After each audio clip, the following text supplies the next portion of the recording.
My daughter left her 5-year-old autistic son on my doorstep and disappeared. That was 11 years ago. A cold night, thick snow, and everything that followed changed forever. I still remember the headlights fading down our quiet street in Concord, New Hampshire. Oliver stood in the doorway, small in his oversized coat, hands pressed hard over his ears. No crying, no words, just the same rhythmic rocking. I called his name. Nothing. "Just a few days, Mom," Lauren had said before she left. "I need a break." She didn't kiss her son, didn't look back. The car drove off, and I stood there gripping the doorframe until the red taillights vanished. The house fell into a strange kind of silence. I looked down at Oliver. He turned from the light, sat on the tile floor, and covered his ears again. When I took a step forward, he rocked harder. The sound of the heater turning on made him flinch. I switched it off. The refrigerator hum startled him too. I froze, unsure what to do. I'd been an elementary school teacher for over 30 years. I'd met children on the spectrum, but only for a few hours a day. I'd never lived with one. That night I made chicken nuggets and fries. Lauren once said it was his favorite. Oliver turned away. I tried pasta, then sandwiches. Nothing. Finally, I set out a plate of cookies. He ate 3. I counted that as a start. When I tried to help him brush his teeth, he screamed, not crying, but a sharp, endless wail of pain. I stepped back. Instantly, he stopped. I left him be, tucked the blanket at the foot of the bed, turned off the light. All night I heard him hum softly in the dark. I didn't sleep. The next morning I called Lauren. No answer. I left a message. "Call me back. He needs you." Nothing. I tried again at noon, at night, the next day. Still nothing. A week later, I took Oliver to a doctor. He glanced through the file and said gently, "Your grandson's on the autism spectrum, Mrs. Ellison. Do you have any support?" I shook my head. "Then you are that support." So I began to learn. I read everything I could, took notes, adjusted our lives. I learned that he needed the same breakfast every day. Scrambled eggs and toast cut diagonally, never touching on the plate. I learned that if I took a different route to therapy, he would cry the entire way. And I learned never to touch him unless he reached for me first. 2 weeks later, I woke early and found Oliver sitting on the living room floor. I was about to call his name, but stopped. In front of him was a long row of toy cars I had bought, lined up perfectly, almost like a color spectrum. Red, red-orange, orange, yellow, yellow-green, blue. Not a single shade out of order. I sat on the sofa and watched. No one had taught him that. No one had told him to. But in that quiet morning light, I realized that in this chaotic world, he was building a kind of order I had never seen before. December came, and still no word from Lauren. I stopped expecting it. Instead, I kept everything predictable. Same meals, same hours, same TV show, the same good night, spoken from the doorway. Every time we held that rhythm, Oliver grew calmer. Not happy, but peaceful. On Christmas Eve, I baked cookies. The scent of vanilla filled the house. The phone rang. Lauren's voice was on the line, tired, distant.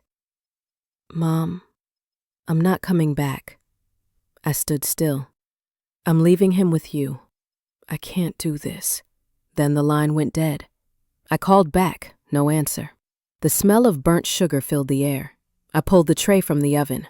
The cookies were black. I sat on the floor, unsure if I was supposed to cry. A moment later, Oliver walked in. He looked at me for a long time, then took his blue plastic cup, filled it with water, and set it beside me.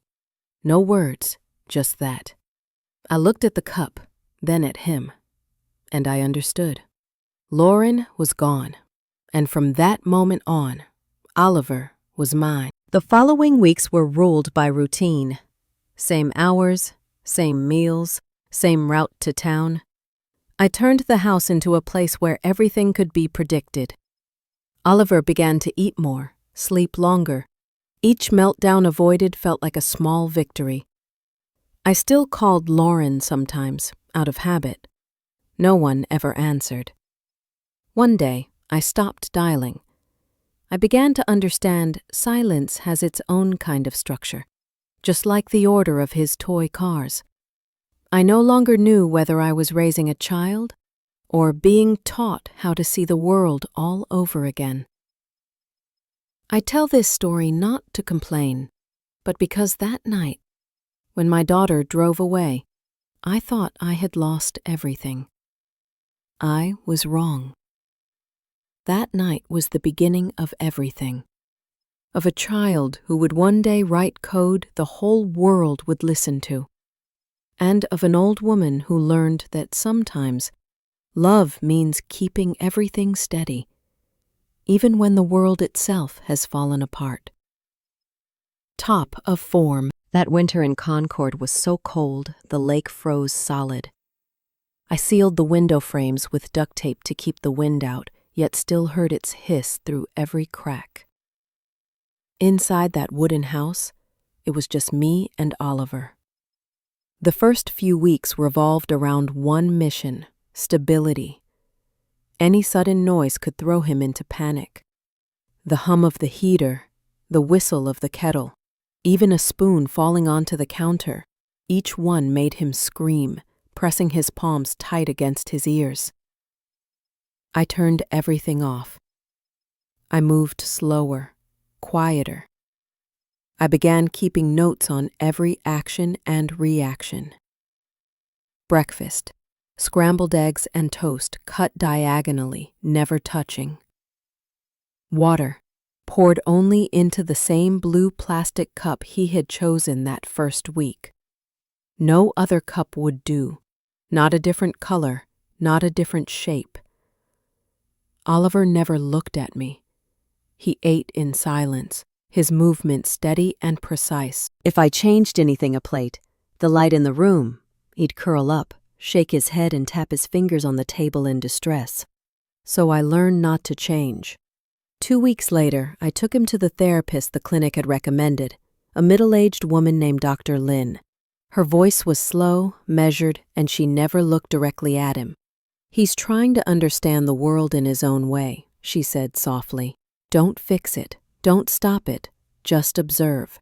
I told her he lines up his toys, sorts colors, draws strange symbols, like he's calculating something. Dr. Lynn smiled. "He's tracking his world, recording it to feel safe. Let him." That sentence stayed with me for years. I bought notebooks and pencils for Oliver. He began drawing circles, dots, repeating patterns, not letters, but codes. Hundreds of pages. I taped them on the wall so he could see the order he created. When I did that, he stopped rocking. Each night I set his dinner exactly the same way. Plate on the left, knife on the right, cup in the center. If I forgot, he quietly corrected it. Never angry, just precise. I realized that in his world, everything had a rightful place. By February, snow still buried the porch steps. Every morning I took him for a 15-minute walk in the backyard. No talking, no change in route. One morning he knelt down and lined small stones in a perfect row, spacing them evenly. When he finished, he stepped back and stared at them for a long time. I reached to adjust one that was slightly crooked, but he looked up, eyes wide with tension. I froze. For the first time, I understood. Precision was how he kept fear away. Inside the house, I kept everything constant. Same TV program, same bedtime, same order of objects. While I read, he'd sit nearby, not looking, not speaking, but calm. That, I learned, was a sign of trust. One afternoon, I heard water running in the kitchen. Oliver was washing his blue cup, drying it with a paper towel and setting it back in its place. No one told him to. I stood silently in the doorway. The sound of water was the only living thing in that quiet house. I started to see things differently. When he arranged his toy cars, I stopped seeing obsession. I saw logic. a ribbon of colors moving seamlessly from red to orange, orange to yellow, yellow to green, then blue. Perfect sequence. I asked Dr. Lin about it later. She said, he doesn't see the world in words. He sees it in patterns. In March, I wrote a letter to Lauren. I didn't send it, just wrote. Lauren, Oliver's still here. Every day I learn a little more about his world. You said you couldn't be a mother, but maybe one day you'll want to see him again. If not, I'll still find a way to tell you about him. I placed the letter in a drawer. Winter stretched into April. Ice on the porch began to melt. Oliver slept better, ate regularly. He still didn't speak, but the panic in his eyes had softened. He didn't look at me, not yet, but he started to see through me, as if we could exist together in the same air. One morning I woke early. Oliver was sitting by the window watching snow fall. No rocking, no covering his ears, just stillness. Light reflected off the blue cup beside him. I stood there, not moving. It was the first time I believed we might be okay. When spring arrived, I began sorting through papers, bills, therapy schedules, doctor's notes. I didn't know why, only that I needed to keep everything. Maybe it was the teacher in me. Maybe it was fear of forgetting. I placed everything in a clear plastic box and labeled it Oliver, Year 1. I didn't know then that it would become the first brick of a truth-keeping system, the very one he would later complete and use to protect us both. On the last night of that long winter, the wind was finally still. I could hear nothing but the sound of his steady breathing. The blue cup sat on the table, steam rising softly above it. We had survived our first winter. When winter melted away, I realized Oliver couldn't speak, but he communicated, in his own way, not with words, with order. Every morning I found him sitting on the living room floor, arranging objects into rows. Toy cars, bottle caps, wooden blocks, even spoons and forks. Everything followed a pattern only he understood. The arrangement changed daily, yet always carried a kind of logic. Once I accidentally moved a red car out of line. Oliver froze. He didn't look at me, just at the empty space between the toys, then placed the car back where it belonged. In that instant, I understood.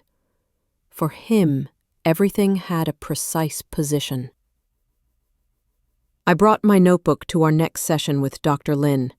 She flipped through the pages and said, "He's reading the world through patterns, not words. That's his first language." I asked, "What should I do?" She smiled.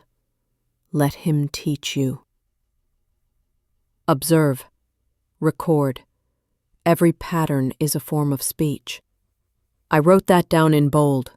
His language is order. By April, sunlight had returned. Snow melted off the wooden fence. Oliver spent hours watching beams of light through the window, tracking dust motes drifting in the air. I thought he was daydreaming until I noticed him counting softly with his fingers. 3, 7, 11, matching the rhythm of the dust falling in the light. I stood still, afraid to break the thread of his thoughts. That night, after he fell asleep, I reread his notebooks. The random lines had turned into structures, thick and thin strokes, circular connections, tiny grids divided with perfect symmetry. No one had taught him proportion, yet every figure was exact. One afternoon, I opened the closet and found a new stack of papers. Oliver had covered his bedroom walls with dozens of sheets, each one filled with rows of symbols connected by arrows. I didn't understand what they meant, but in his eyes, they made perfect sense. When I stepped closer, he raised his hand. "Don't touch." I stopped. He backed away, scanning the whole wall, then added a single pencil line linking two shapes.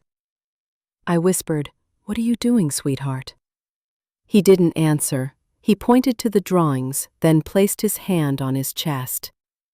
I didn't need more explanation.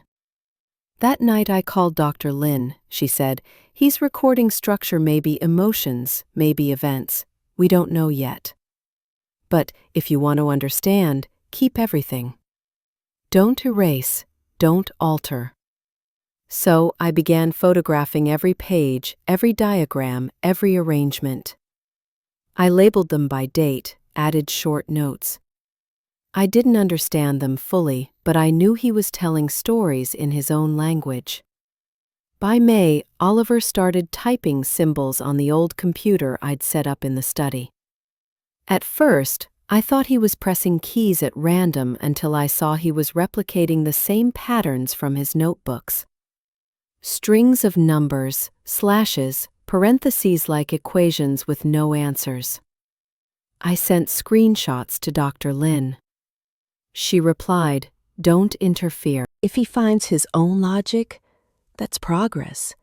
I didn't know what logic meant when applied to a 6-year-old, but I listened. Later that spring, I tried a small change, replacing the old living room curtain with a lighter one. When Oliver entered the room, he froze. The light was different. He turned, ran upstairs, and shut the door. My heart sank. 10 minutes later, he came back holding a new sheet of paper. 2 rectangles, one dark, one light, with a curved arrow between them labeled 1. I understood then. He didn't fear change. He just needed a map to make sense of it. From then on, I began drawing everything before it happened, not explaining with words, but with pictures. When I wanted to change our grocery schedule, I sketched it. When I planned to bake, I taped a photo of the oven to the kitchen door. And things became easier. One night, I found him at the window working on a large sheet of paper, dots connected by lines forming a delicate web. "What are you drawing?" I asked softly. He pointed upward. The sky was full of stars. He didn't speak, but I understood. Each dot was a star, and he was tracing the pattern of the heavens. I started to think that maybe in Oliver's world, everything had rules, only the rest of us were too noisy to hear them. Dr. Lin told me, when a child with autism begins forming patterns, it's a sign that language is emerging. I didn't know what to call that language, but to me it was his way of saying, "I'm still here." By the end of summer, Oliver used the computer more often. He opened Notepad, typed long sequences of numbers and symbols, then saved them by date. When I asked what he was doing, he pointed at the screen, then at the box of documents I'd been keeping for him. I looked at those symbols, his first digital files. I couldn't know that 10 years later, those same codes would become the foundation of a program capable of verifying truth from original data. But back then, all I saw was a 6-year-old boy discovering his language, one that needed no words, no permission, only order. I ended my journal that day with a single line. Oliver doesn't speak, but he's telling a story. I just have to stay quiet long enough to hear it. When Oliver turned 7, the law required him to attend school. I filled out the forms to enroll him in the special education program at Concord's Public Elementary. They called me in for an interview. The meeting room was cold and bright metal table, fluorescent light humming overhead. 3 people sat across from me: the principal, a counselor, and the special education teacher. In front of them was the thick file I had submitted, my notes, Oliver's drawings, Dr. Lin's reports. The principal flipped through a few pages, then said, "Mrs. Ellison, we've reviewed the case. Your grandson is nonverbal, avoids eye contact, and reacts negatively to change. He'll need a restricted environment." I asked, "You mean a separate class?" He nodded. "A behavioral unit." I sat quietly for a moment. But Oliver isn't violent. He's just different. The counselor replied, "We understand, but policy is policy." On his first day, Oliver panicked the moment we reached the entrance. The bell, the shoes squeaking on the floor, the rush of voices, it was too much. He clung to my hand, nails digging into my skin. I wanted to take him home, but the teacher said, "We need to try." 10 minutes later, I heard the crash of furniture. A chair flew across the classroom. Oliver was being restrained, not because he hurt anyone, but because he screamed and covered his ears, tears streaming down his face. I walked in, gathered him in my arms, and left, ignoring every stare that followed. Their report read, "Unable to adapt, recommend reduced hours." I understood then. If I didn't speak up, they would push him out of the system entirely. I called Dr. Lin. She said, "You need to request an IEP, an individualized education plan. They can't remove him without a proper evaluation." "How do I start?" I asked. "With evidence," she said. "Document everything. Dates, times, triggers, how you helped him calm down. The system only listens to data." So I went back to what I knew best, record keeping. I built a table, date of attendance, duration of distress, triggers, sound, change, physical contact, response method, how he calmed down. After 2 weeks, it filled over 10 pages. I submitted it to the principal. He said, "We'll review it." I knew that meant delay. That September, I formally requested an IEP meeting. They were surprised I knew the term. I came prepared with documents, photos, charts, even Dr. Lin's video report. 7 people sat in that room. Me, the doctor, the principal, 2 teachers, a school psychologist, and the district representative. I presented it as if I were teaching a class. This is his behavior chart, stabilizing when the environment is consistent. This is his reaction when a change happens without warning. This is his learning pattern when given choice instead of force. When the slide showed Oliver arranging colored objects in perfect sequence, the room fell silent. Dr. Lin said, "He's not disorganized. He's communicating in a language we haven't learned yet." The district representative turned to me. "So what exactly do you want?" I answered, "A flexible plan. Allow him to learn through observation, not forced interaction, and a small, quiet classroom." They said they'd respond later. 2 weeks passed. Then the letter came. Request denied. Reason? Insufficient scientific basis. Student does not meet social communication standards. I sat in the kitchen holding the letter, the clock ticking in the background. Oliver was in the living room stacking wooden blocks. He looked at me for a moment, then picked up a pencil and wrote on a scrap of paper. Repeat pattern. Don't stop. I didn't fully understand it, but I knew what he meant. Don't give up. I filed an appeal with the district. They scheduled a hearing. I hired a young attorney named Rebecca Chu, recommended by Dr. Lin. She flipped through my massive binder and asked, "You kept all this by hand?" I nodded. "Then we have data," she said, "and data is the one thing the system can't ignore." Rebecca organized everything into timelines, triggers, progress, behavior charts. "When we prove that stability improves his outcomes," she said, "they'll have to agree." The hearing took place on a cold December morning. I wore a gray sweater and sat beside Rebecca. Across from us sat the district board. Oliver wasn't there. I presented my records, every number, every note, every chart, not as a plea, but as proof. When they watched the video of Oliver sorting objects by color, one teacher whispered, "That boy has extraordinary spatial memory." 2 days later, the decision arrived. Appeal granted.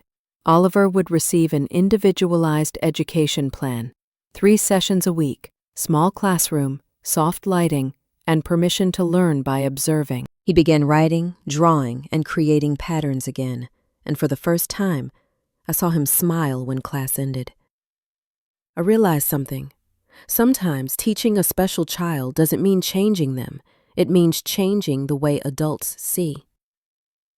At the end of the year, his teacher's report read, "Student remains mostly nonverbal, but demonstrates pattern recognition far beyond grade level." I placed that report into the plastic box and labeled it, Oliver, Year 2. Beneath it, I added a pencil note. We won a small battle. The system hurt us.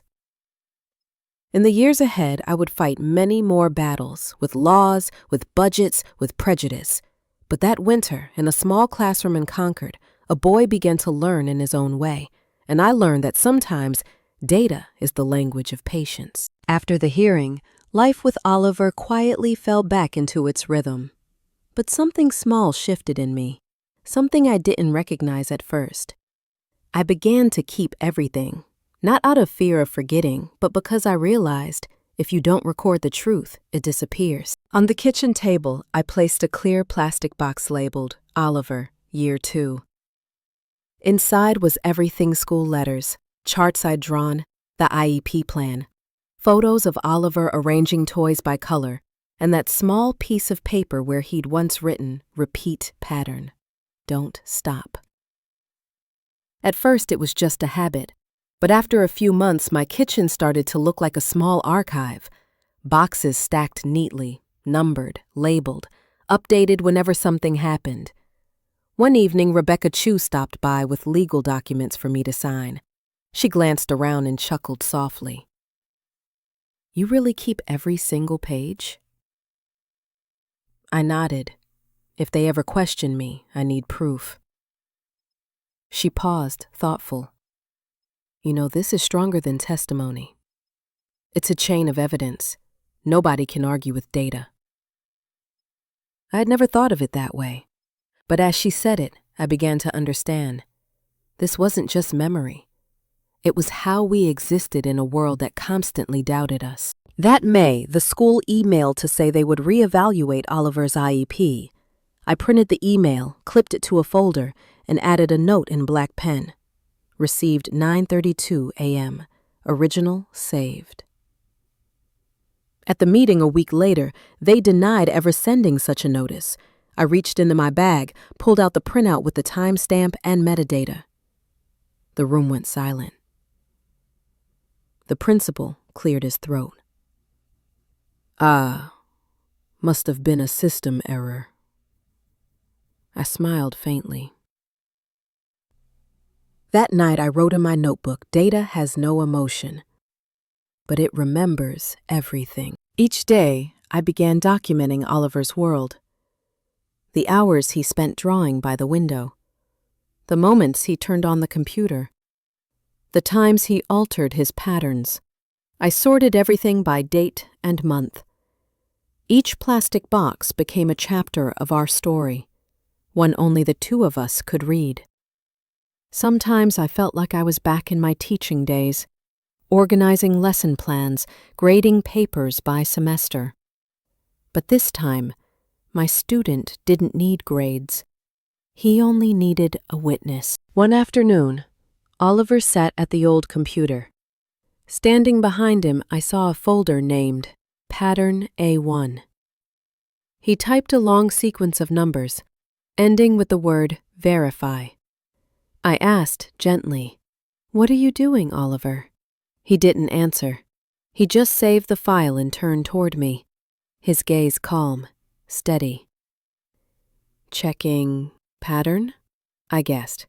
He nodded. On the screen were dozens of small files, each labeled with date, time, and the word verified. He was confirming the accuracy of his own world. A week later, Dr. Lin came to review his progress. She looked through a few of the printouts and said, "He's storing experiences in sequence, like an emotional database." I asked, "Does he understand that?" "In his own way, yes," she replied. "Each file is a memory. And when he types verify, it's his way of making sure it's real." I didn't speak. I just stared at the screen. For the first time, those numbers didn't seem abstract. They were the language of trust. By summer, Rebecca returned with a few more storage boxes. She helped me label them: medical, school, personal, patterns. "You're doing something most people can't," she said. "You're building an archive of truth, a place where nothing can be twisted." I laughed. I'm just doing it so I don't end up arguing without proof.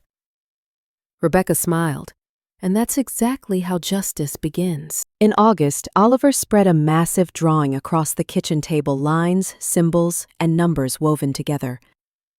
I asked, "What's this, Oliver?" He didn't reply. He just put the pencil down and pointed to the center, where he'd written in bold letters, "Truth equals pattern that never breaks." I copied that line into my journal, not because I fully understood it, but because I knew it was the most important thing my grandson had ever said, even without words. That night, I opened every plastic box. Papers, photos, printed data, each sheet silent under the soft yellow light. I realized I wasn't just preserving Oliver's progress anymore. I was preserving the way we live truthfully in a world that often doubted truth itself. And I thought, maybe one day this will matter. Not for the courts, not for the system, but for the boy who believed that order could protect what is right. I ended that month's journal entry with a single line. "Tomorrow, I'll teach him how to back everything up." Because if truth can be lost, it deserves a place to stay. Oliver was 13 when I realized he was no longer organizing objects by color. He was organizing memories. It began on a quiet, rainy morning. I passed by his room and saw him sitting at the old computer, typing in steady rhythm, the glow of the screen painting soft blue light on his face. I asked, "What are you working on, Oliver?" He didn't turn around. "Keeping everything where it belongs." I thought he was journaling, but when I looked closer, I saw something different. He was testing reality itself. If a paper was folded in the wrong direction, he noticed. If a file name changed, he caught it instantly. I told Dr. Lynn, his therapist. She looked through a few of Oliver's typed pages and said, "He's trying to make sense of the world." For him, truth doesn't live in words, it lives in order. From that point on, we developed an odd evening routine. I wrote notes by hand, and Oliver recorded his digitally.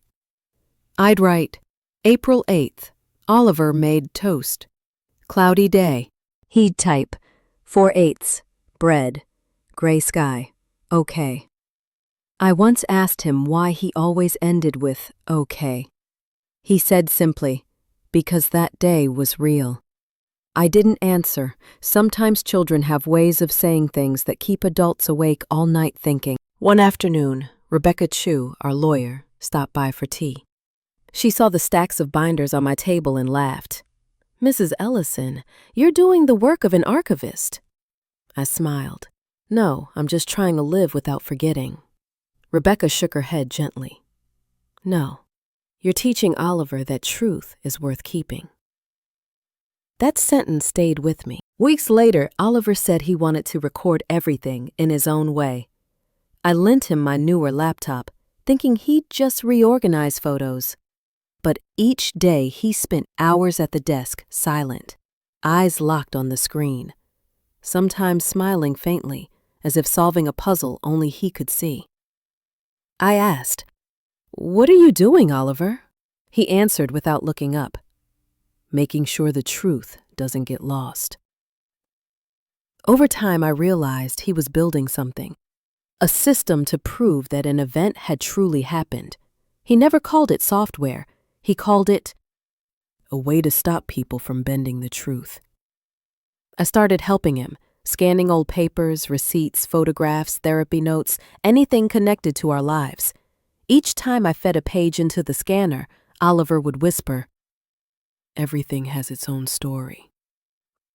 Don't let anyone rewrite it." By autumn, Dr. Lynn visited to check on his progress. She looked at Oliver's work and said quietly, "This boy is turning life itself into a chain of evidence. Not because he distrusts people, but because he wants to protect faith." I looked at him then, this child who once trembled at sound, who spent years in silence, now teaching me that truth is something fragile that needs caretaking, like a living thing. That December, Oliver entered a small school competition. The theme was Innovation That Makes the World Better. He submitted a thin document titled The Code of Truth. No fancy graphics, no complex code, just a few handwritten lines. When people forget, truth weakens. When we keep it, it stands firm. And if anyone tries to change it, truth will shine on its own. The teacher told me afterward, "This boy thinks far beyond his age." I smiled and said, "He's not thinking, he's living it." Months later, Rebecca mentioned a friend who wanted to meet Oliver, someone who worked in digital archiving and information security. I hesitated, but Oliver agreed. The man was kind, curious. He said, "What you've built could help people prove what's real. Would you ever want to sell it?" Oliver shook his head. "Truth isn't for sale." The man laughed softly. "Keep that belief, kid. The world needs it more than you know." Chapter 14. That night I sat alone in the kitchen. The clock ticked gently while stacks of neatly scanned papers rested on the table. I thought about Lauren, my daughter, Oliver's mother. If she ever came back, would she understand what her son had been protecting all these years? I opened my journal and wrote, "Maybe every special child comes into the world with a mission. Oliver's is to protect the truth, even when the adults around him couldn't." A year later, the Code of Truth was complete. Without formal training, Oliver had built a system that preserved every piece of evidence exactly as it was. When I asked, "What do you call this, Oliver?" he said without hesitation, "Proof that protects itself." I laughed, stunned and proud all at once. And somewhere deep inside, I knew what he'd made wasn't just technology. It was a prayer for honesty. As I watched him sit quietly in the warm light of that small room, his face calm and certain, I realized something profound. Maybe God never takes away anyone's voice. He simply transforms it. And for Oliver, that voice became the truth. The years that followed passed in quiet rhythm, just as we had always lived. The same breakfast, the same route to town, the same blue cup in its place. Oliver grew at his own pace. He didn't speak much, but he worked with quiet consistency. The Code of Truth, the name he'd given his creation, took shape like a house built brick by brick. Each page scanned, each photograph stored, each day recorded. Then, when he turned 16, everything changed.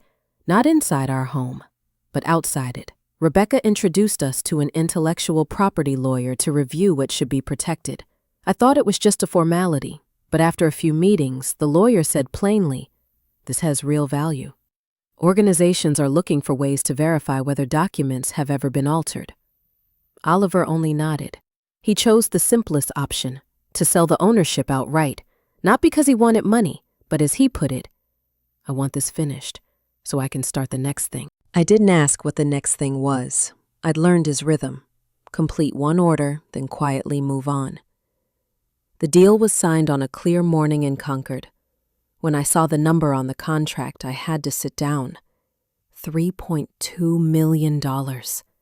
Me, a retired school teacher, had never seen a figure like that, not even after 30 years in classrooms. Oliver didn't show excitement. He simply said, "It's done," and had dinner at 6, as usual. A week later, the local news called. They'd heard the story. Autistic teen from New Hampshire develops tool to protect truth. I hesitated. I didn't want our life turned into television. Oliver said, "It's okay."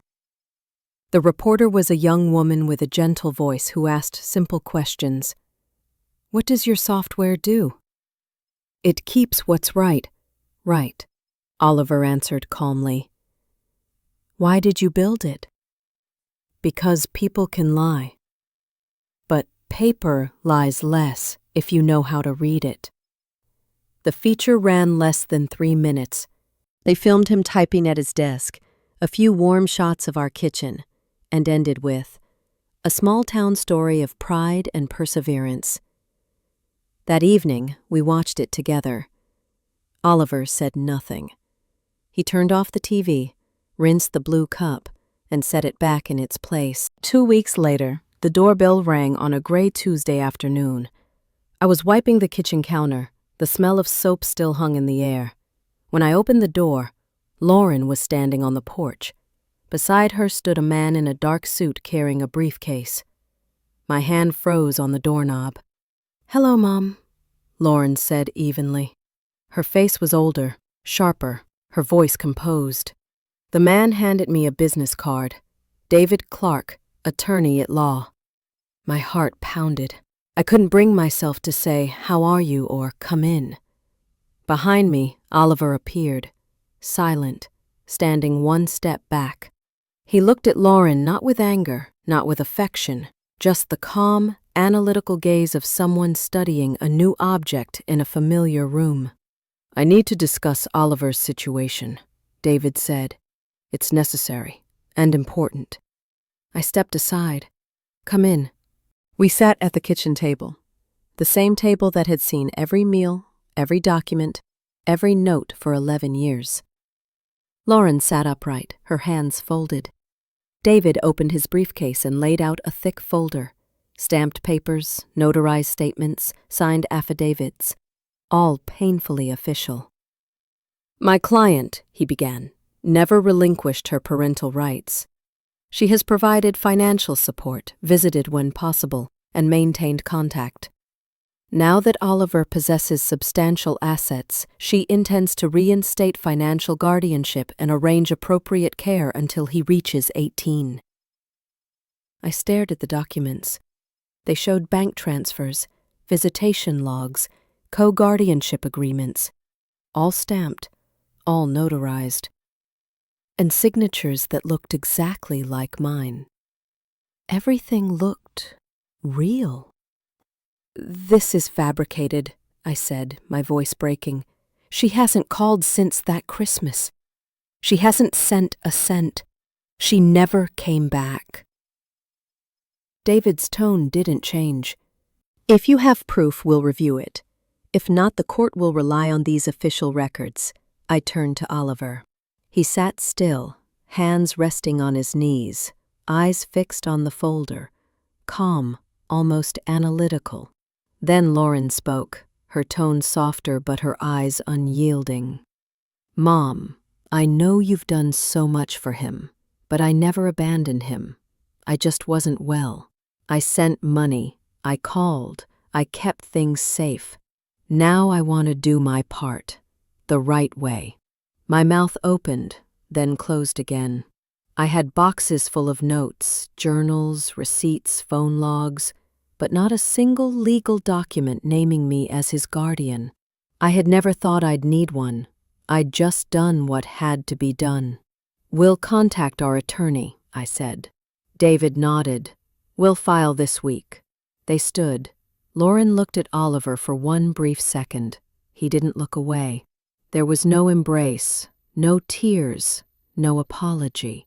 Just two people standing on opposite sides of a worn kitchen table. Then they left. The door closed, leaving behind the faint scent of new paper and dish soap. I called Rebecca immediately. She came that night with her laptop and a small plastic magnifier, the kind lawyers use when they distrust every comma. We sat at that same table and spread the documents out. Rebecca read, line by line, checked every seal, every signature. After an hour, she looked up, expression neutral, but her eyes said enough. "Nora, everything appears legitimate. The The stamps are authentic. The language is precise. The signatures match. Unless we can prove these weren't created when they claim, we're in serious trouble. My stomach twisted. Can they take him back? At this age? Rebecca exhaled. No, not physically. The court rarely disrupts care for a near adult, but they can seize financial guardianship until he's 18. $3.2 million isn't small, Nora. I pressed my palms to the table. I have the archive. Calendars, phone bills, receipts. They prove she never called, never sent money. They're strong, Rebecca said, but they're circumstantial. To fight notarized documents, we'll need forensic evidence, timestamps, metadata, handwriting analysis. If we can show these papers weren't created when they claim, we can win. Otherwise. She didn't finish. The kitchen fell silent. The clock ticked. I thought about dinner at 6, about the blue cup still drying in the sink. I turned to Oliver. Are you scared? He met my eyes, steady as ever. No. Then he looked back at the papers, studying them, almost recording them. Without another word, he stood, took the blue cup, rinsed it, and set it back in its place. A small gesture, easy to miss, but I noticed. It was his signal. Order would be restored. In the days that followed, Rebecca organized our response. She asked the question I'd been avoiding. Nora, did you ever file for legal guardianship back then? Silence. I had raised him, cared for him, attended every appointment, but never formalized it.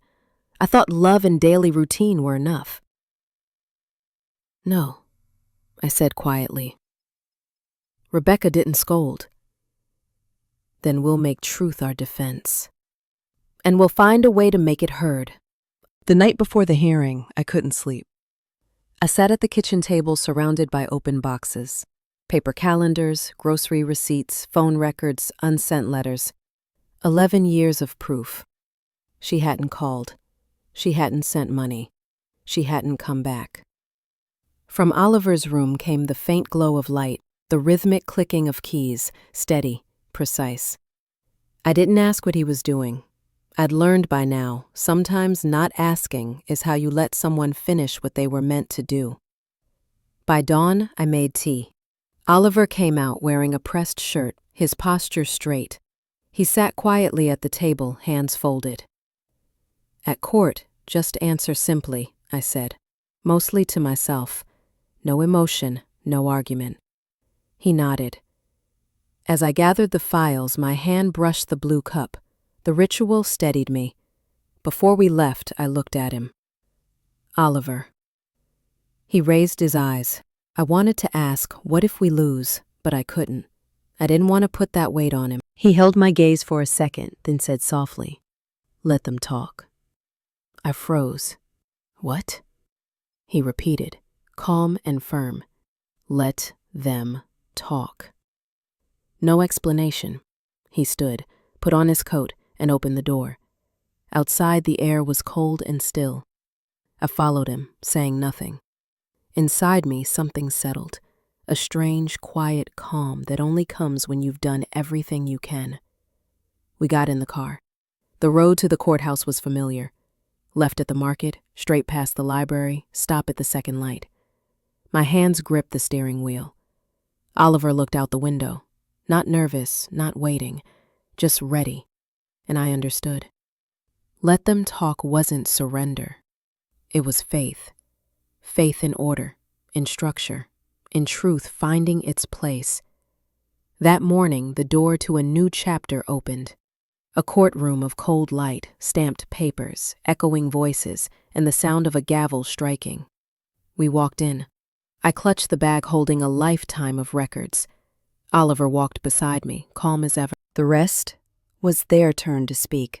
Then it would be ours. The courtroom in Concord that morning was cold and bright, like polished steel. The air was thick with the click of hard-soled shoes and the rustle of paper. I sat in the front row beside Rebecca. Across from us were Lauren and her attorney, David Clark. Between us, on a glossy wooden table, lay a heavy stack of files, years of real life wrapped in counterfeit paper. Judge Monroe, A silver-haired man sat above us all, watchful and composed. No one raised a voice, only the scratch of pens and Oliver's steady, quiet breathing. I looked at my daughter, the child I once carried, now standing on the other side. Lauren looked impeccable. Cream blazer, hair neatly pinned, eyes carefully calm. To anyone who didn't know, she might have seemed the victim. I wasn't angry anymore, only distant, as if a clear glass wall stood between us, visible, impenetrable. Rebecca rose and opened our response. Her voice was clear, slow, professional. Your Honor, my client, Mrs. Nora Ellison, has cared for and raised Oliver Ellison since he was 5.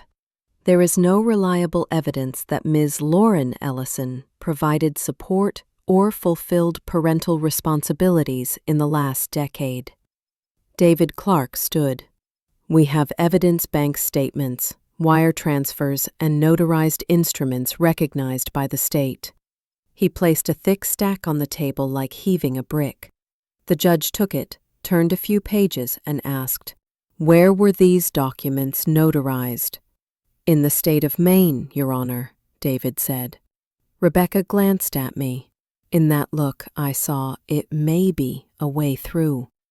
Oliver sat still, no fidgeting, no glances, no darting eyes.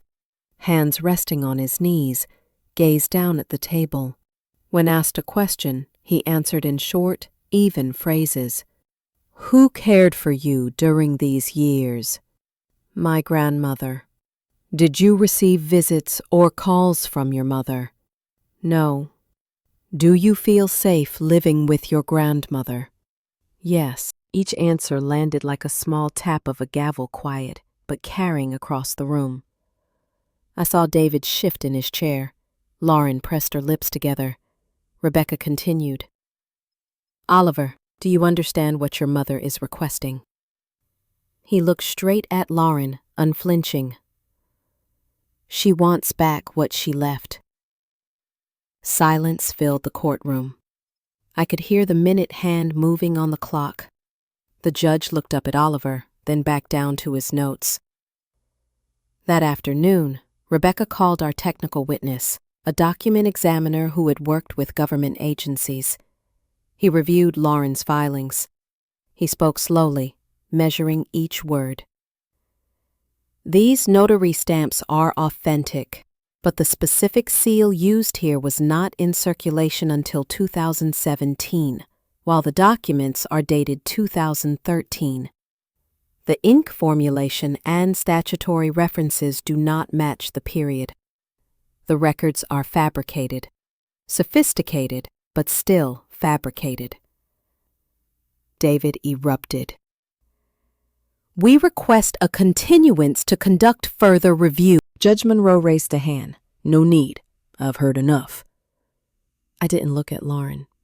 I was afraid I'd see something in her eyes I couldn't bear, regret or resentment. I didn't know which. When the judge ruled, financial and caregiving authority remains with Mrs. Nora Ellison. The documents submitted by the petitioner are deemed invalid. I drew a long breath. No applause, no tears. Not victory. Just the feeling of truth being heard. Lauren bowed her head and gathered her papers. David said something under his breath. She didn't respond. Before she left, Lauren looked at me for a long moment, as if trying to remember something. Then she turned away. Oliver hadn't moved. He stared at the judge's bench where the folder still lay open. I heard him murmur, almost to himself, "Pattern doesn't lie." Outside, snow had started to fall. First snow of the season, light and fine as white paper. Oliver and I walked slowly down a narrow street, the yellow lamp softening the sidewalk. Rebecca walked beside us, silent. For a while, none of us spoke. Then she said, "You see, Nora? When truth has evidence, it stands. No one can bend it forever." I smiled. I know. But the one who made that possible wasn't me. Rebecca turned toward Oliver. I know. That evening at home, Oliver set down his bag, took off his coat, and poured water into the blue cup. After a sip, he said, "I want to update everything." "What do you mean?" I asked. Update the truth, he answered. He turned on the computer and opened the truth code folder. Beneath lines of text and symbols, he added a note. Case closed. Verified by court. I stood behind him, watching the small words glow on the blue screen and then settle into the file. The room was quiet, except for the sound of snow at the window. That night, I couldn't sleep. I went to the kitchen, poured water, and looked at the boxes stacked neatly on the shelf. I touched the lid of the first one, year one, and thought of the blurry photographs, the little receipts, the pieces that seemed useless then but, in the end, had safeguarded an entire life as it truly was. I understood. No court can do that more completely than a memory recorded by hand and by honesty. Before turning out the light, I wrote one last line in my journal. Truth doesn't need protection. It needs someone willing to keep it. In the morning, Oliver was already up, sitting by the window, sunlight on a young but steady face. "What will you do next?" I asked. He said, "Build again, this time for everyone else." He didn't explain. He didn't have to. He meant the system, the one he would open so people like me and so many others who'd been doubted could preserve their truth. I said nothing. On the table, the blue cup caught the morning light, and I thought, maybe justice doesn't begin in a courtroom. Maybe it begins with those who dare to keep what's right on a single page, a single line, a single remembered moment. After the trial, life seemed to return to normal. But I knew, once truth has been challenged, it never truly sleeps again. Oliver kept his same quiet rhythm. Early mornings, breakfast, his daily walk down Maple Street. But he worked longer hours now. Some nights I'd see light spilling from his room well past midnight, the steady tapping of keys like a metronome marking time. I asked, "Still working on the Code of Truth?" He nodded. "I need to finish what's left." I didn't understand the details, but I recognized that look, the focused gaze of someone tracing the last thread of a hidden pattern. One afternoon, Rebecca stopped by with a sealed envelope. "You should see this," she said. "The court sent us the official copies of the case records."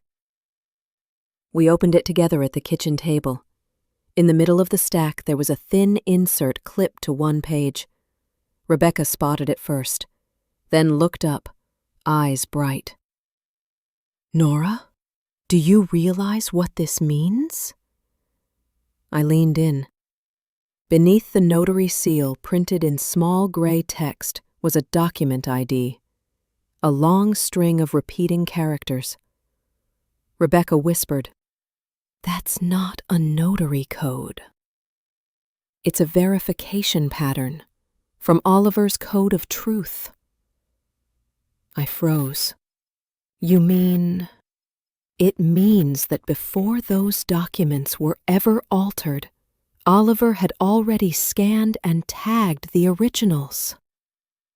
The system compared both versions and caught the mismatch. He anticipated this years ago." That evening, I sat beside him in his room. On the screen were rows of files, each one labeled, each marked verified or not verified. One glowed in red, Custody Petition, 2013. Not verified. "You knew?" I asked. Oliver's tone was calm. "I didn't know who would do it. I just knew it could happen. If something's true, it should be able to prove itself." I had no words. I looked at my grandson, a boy who didn't need anger or revenge, only a line of data to speak for justice. The next day, Rebecca presented the evidence in court.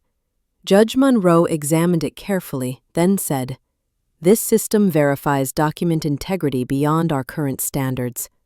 I'm adding it as part of the official record." He turned to Oliver. "Young man, you've built something our justice system desperately needs." Oliver didn't reply. He just nodded.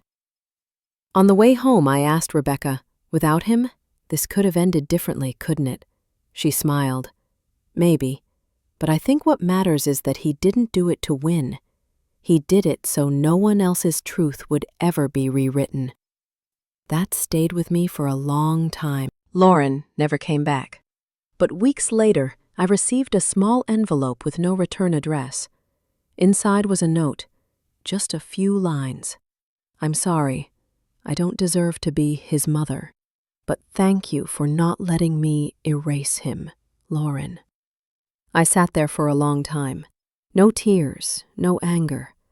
Then I placed the note inside the plastic box labeled Year 16.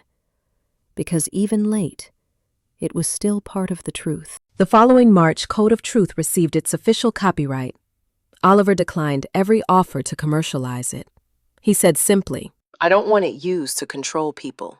I want it used so they can trust again." One spring morning, as the snow melted, I saw him hang a small wooden sign by the porch. The Brooks Foundation for Honest Data. A name he chose, but I knew it was his quiet way of honoring Rebecca and everyone who helped us through the unbelievable. That night, I sat again at the kitchen table under the same warm light. The boxes were stacked neatly, like chapters of a life. 11 years, each one sealed with breath, with memory, with proof. I realized then, truth isn't something found in courts or in technology. It lives in the way we move through life, without hiding, without exaggerating, simply as it is. I wrote in my journal, the boy who didn't speak for his first 3 years now lets the whole world hear him by staying silent. Maybe that's the truest voice of all. One Sunday morning, Oliver said, "I want to travel." "Where to?"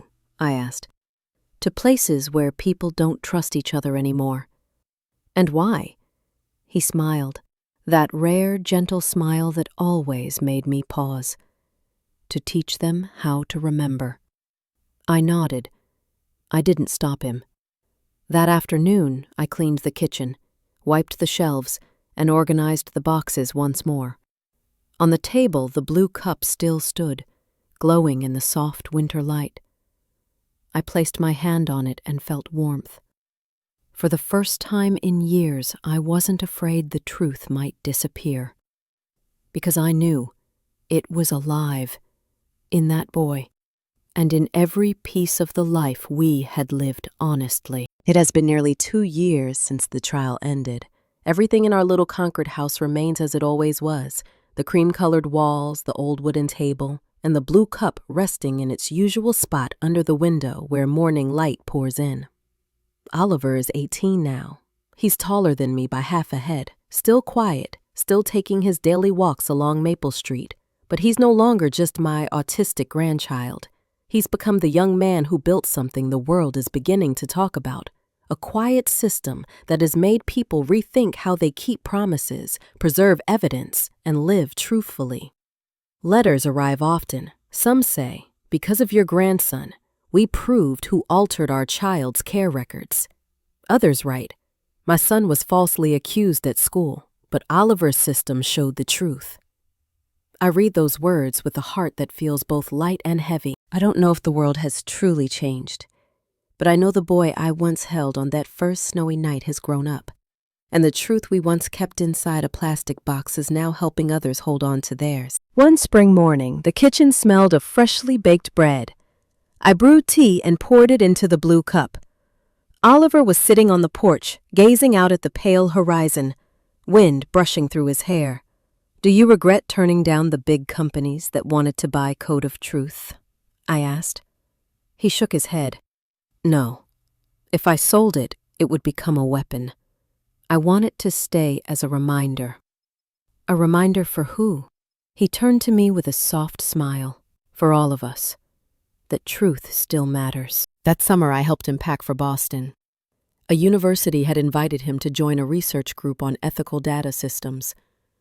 Before leaving, Oliver went to the kitchen, opened the first plastic box.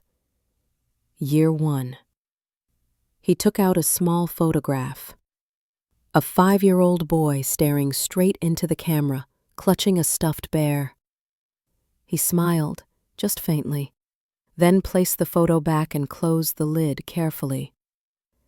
"I'll leave these here," he said. "They belong to you." I nodded.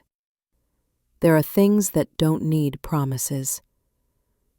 When he left, the house returned to its old silence. That evening, I heard the steady tick of the clock, the whisper of wind through the trees, and found myself sitting at the same table, writing the last lines in my journal. The day Oliver left. The house is quiet, but not empty. I understand now. He's no longer guarding just his truth, but everyone's. I set down my pen and looked out the window. The sky was pale blue. A single bird crossed it, leaving a thin white trail like a line of memory. Years later, Code of Truth was no longer just a project born in a small town in New Hampshire. It became an open platform, a place where anyone could preserve evidence, words, images, or moments once forgotten or distorted. In the news, they called it the Archive of Conscience. But to me, it was simply how a once silent boy taught the world to speak honestly. I'm 70 now. My hair is silver white, my hands tremble a little. But each morning I still brew tea, open my notebook, and write a few simple lines. Not to prove anything, but to remember that every life deserves to be recorded as it truly is. I'm not afraid of dying, only of a world where no one writes, no one keeps. Because when that happens, lies will melt as easily as snow in spring. I closed the journal and set the blue cup down on the table. On its rim, the sunlight glints in a long, thin reflection, like memory itself. If you're hearing this story, I want to tell you something simple. Truth doesn't always win quickly, but it never truly loses, not when someone is patient enough to keep it. If you've ever been doubted, misunderstood, or silenced by fear, remember, there are still people like Oliver, people who believe that even a small act of honesty can stand against the loudest noise. I'm Nora Ellison, and if this story touched you, leave a comment. Tell me about the truest thing you've ever kept, because maybe, just maybe, your memory will help someone else find their faith in truth again. Bottom of form.